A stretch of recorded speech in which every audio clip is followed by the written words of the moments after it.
जय श्री राधा रानी सरकार की। जय श्री कृष्ण भगवान की।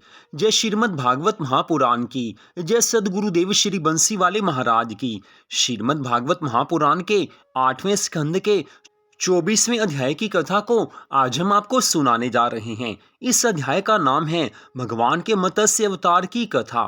पिछले भाग में आपने भगवान जी के वामन अवतार की कथा को सुना था, किस प्रकार वो राजा बलि को सूतल लोक का राज्य देते हैं।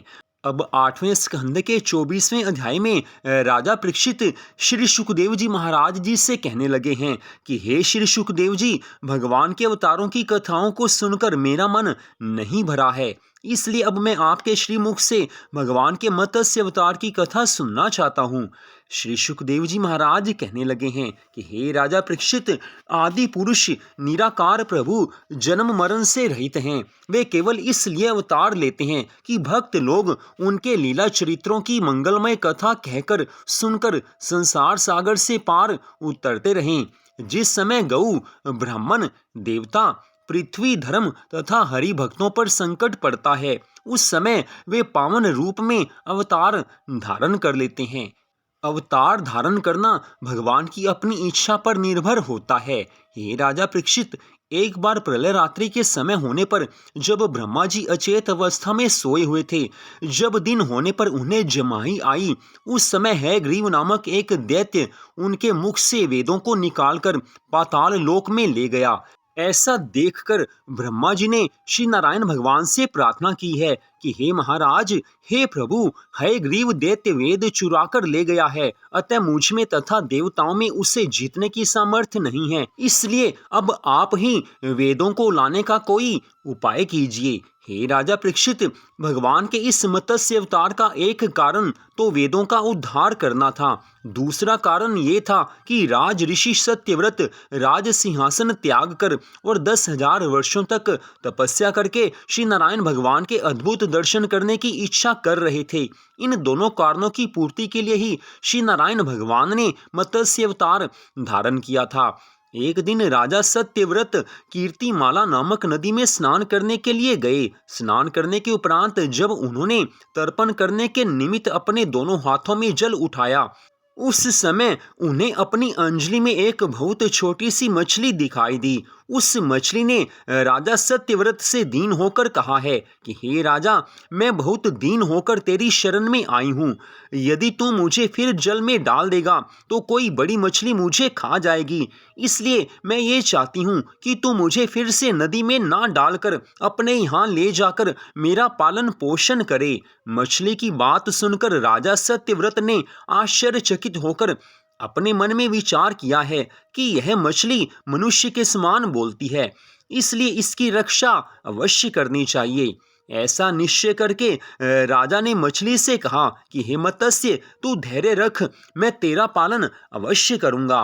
इतना कहकर राजा सत्यव्रत उस मछली को कमंडलों में डालकर अपने स्थान पर ले आए हैं। वहां आते ही मछली पल भर में इतनी बढ़ी कि कमंडलों में फंस गई। उस समय उस मछली ने राजा से इस प्रकार कहा है कि हे राजा, इस कमंडलों में मुझे अत्यंत कष्ट हो रहा है, इसलिए तू मुझे किसी दूसरे स्थान पर रख जहां पर मुझे कष्ट ना हो सके, जहां मैं सुख से रह सकूं। तब राजा ने कमंडलू से उसे निकालकर उसे एक बड़े कुंड में रखा है। वह मछली वहां भी काफी बढ़ गई। तब राजा ने उसे पानी से भरे हुए एक गड्ढे में रखा। जब वह गड्ढा भी छोटा पड़ा, तब राजा ने उसे एक तालाब में छोड़ दिया।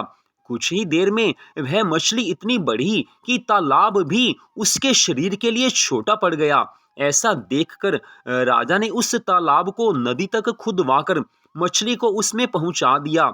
फिर जब वह राजा नदी में स्नान करने के लिए गया तो उसने देखा कि सारी नदी उस मछली अर्थात मत्स्य के शरीर से भर गई है। यह देखकर राजा बड़े परिश्रम पूर्वक उस मत्स्य को लेकर समुद्र पर गए हैं और उसे इस प्रकार कहने लगे कि हे मत्स्य, तेरे रहने के लिए इससे बड़ा और कोई स्थान नहीं है, अब तू यहाँ सुखपूर्वक रह। उस समय उस मत्स्य ने राजा सत्यव्रत को बताया कि हे राजन, तू स्वयं को बड़ा ज्ञानी तथा महात्मा समझता है, धर्मात्मा समझता है, परंतु मुझे समुद्र में अकेला छोड़कर जा रहा है। अब तू ही बता कि जब मुझसे भी बड़ी बड़ी मछलियां ही मुझे खाने को आएंगी, उस समय मैं अपनी रक्षा कैसे करूंगी। उस समय राजा सत्यव्रत ने ज्ञान दृष्टि से ऐसा जान लिया कि यह सामान्य मत्स्य नहीं है, सामान्य मछली नहीं है। ऐसा विचार कर राजा सत्यव्रत ने उस मत्स्य की स्तुति करते हुए हाथ जोड़कर कहा है कि हे महामत्स्य भगवान, मैं अभी तक नहीं पहचान पाया था कि आप कोई विलक्षण अवतार हैं। मेरे बड़े अहोभाग्य हैं जो मुझे आपके दर्शन प्राप्त हुए। राजा सत्यव्रत के मुख से ऐसे ज्ञान भरे वचनों को सुनकर मत्स्य भगवान ने उत्तर दिया कि हे राजन, तू जो ऐसा समझ रहा था कि मैं तेरा पालन करूंगा, इसलिए मैंने तुझे अपनी महिमा दिखाई है, जिससे तेरा अहंकार नष्ट हो जाए। मनुष्य को चाहिए कि वह किसी काम के लिए मैं करूंगा ऐसा नहीं कहे, सब बातों में ऐसा कहे कि भगवान चाहेंगे तो ऐसा हो जाएगा, यही कहना चाहिए। सब कुछ भगवान की इच्छा से होता है, भगवान की कृपा से होता है। हे राजन, तू विश्वास मान कि सर्वशक्तिमान प्रभु जो कुछ चाहते हैं वही होता है। उनकी इच्छा के विरुद्ध मनुष्य के किए कुछ नहीं हो सकता है।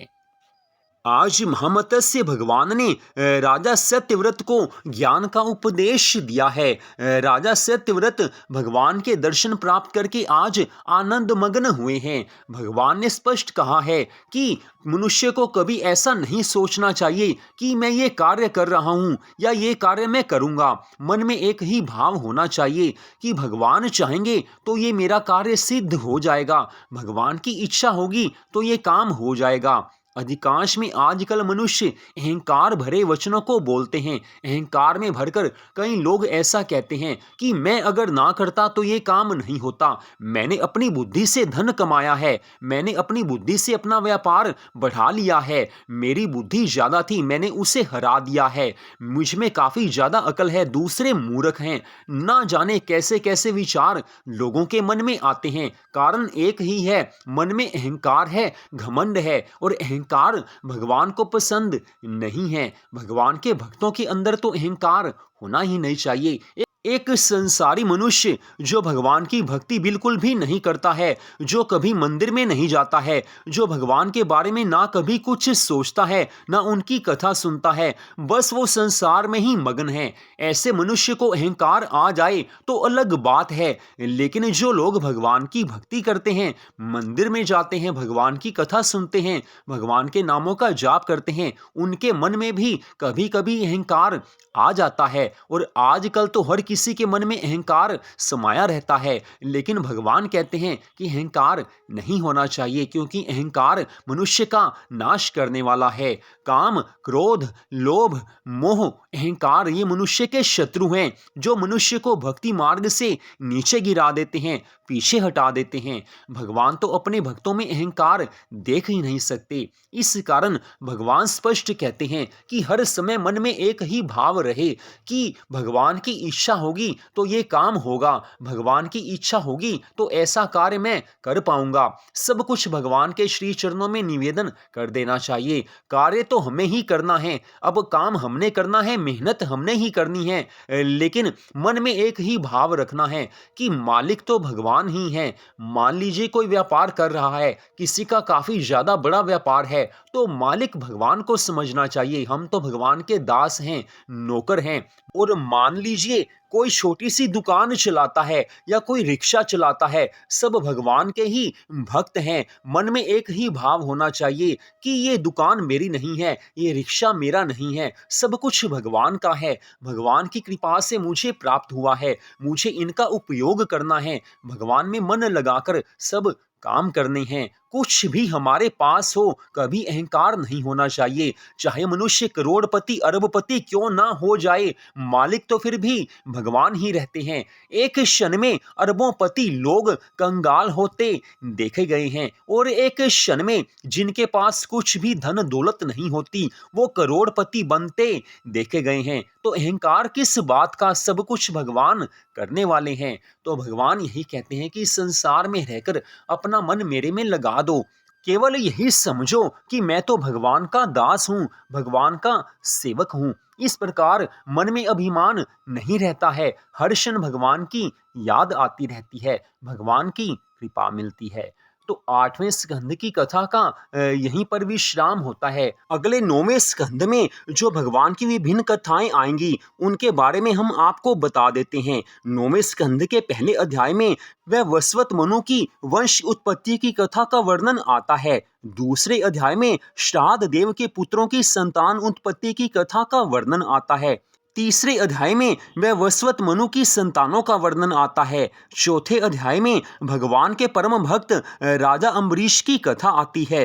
5वें अध्याय में राजा अम्बरीश और दुर्वासा ऋषि की कथा आती है। 6ठे अध्याय में पुरंजय और मानधाता की कथा का वर्णन आता है। 7वें अध्याय में राजा त्रिशंकु के स्वर्ग से गिरने का वृतांत आता है। 8वें अध्याय में राजा सगर के पुत्रों की कथा आती है। 9वें अध्याय में मां गंगा जी के अवतार की कथा आती है। 10वें अवतार में मर्यादा पुरुषोत्तम भगवान श्री रामचंद्र जी की अवतार की कथा और उनकी विभिन्न लीलाओं की कथा का वर्णन आता है। तत्पश्चात 11वें अध्याय में भगवान श्री राम जी द्वारा माता सीता जी के परित्याग और लव कुश के जन्म की कथा का वर्णन आता है। 12वें अध्याय में भगवान श्री सीता राम जी के पुत्र लव कुश के वंश की कथा का वर्णन आता है। 13वें अध्याय में राजा निमि की कथा का वर्णन आता है। 14वें अध्याय में चंद्रवंशी राजाओं की कथा आती है। 15वें अध्याय में चंद्रवंश का वर्णन आता है।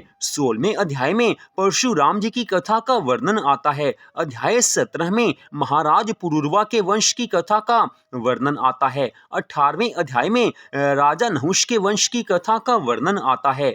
19वें अध्याय में राजा ययाति की कथा का वर्णन आता है। 20वें अध्याय में पुरु के वंश का वर्णन आता है। 21वें अध्याय में राजा वितथ की कथा का वर्णन आता है। 22वें अध्याय में दिवोदास के वंश में होने वाले राजाओं की कथा का वर्णन आता है। 23वें अध्याय में महाराज यदु के वंश की कथा का वर्णन आता है। 24वें अध्याय में वृषणी वंश के यादवों की कथा का वर्णन आता है। तो 9वें स्कंद में ये कथाएं आती हैं। अगले भाग में आप 9वें स्कंद की कथा को सुन पाएंगे। तो आज की इस परम सुंदर कथा को आपने सुना, आप सबका हार्दिक धन्यवाद। जय श्री राधा रानी सरकार की, जय श्री कृष्ण भगवान की, जय सदगुरुदेव श्री बंसी वाले महाराज की, जय श्रीमद् भागवत महापुराण की। जय जय श्री राधे, जय जय श्री राधे, जय जय श्री राधे श्याम।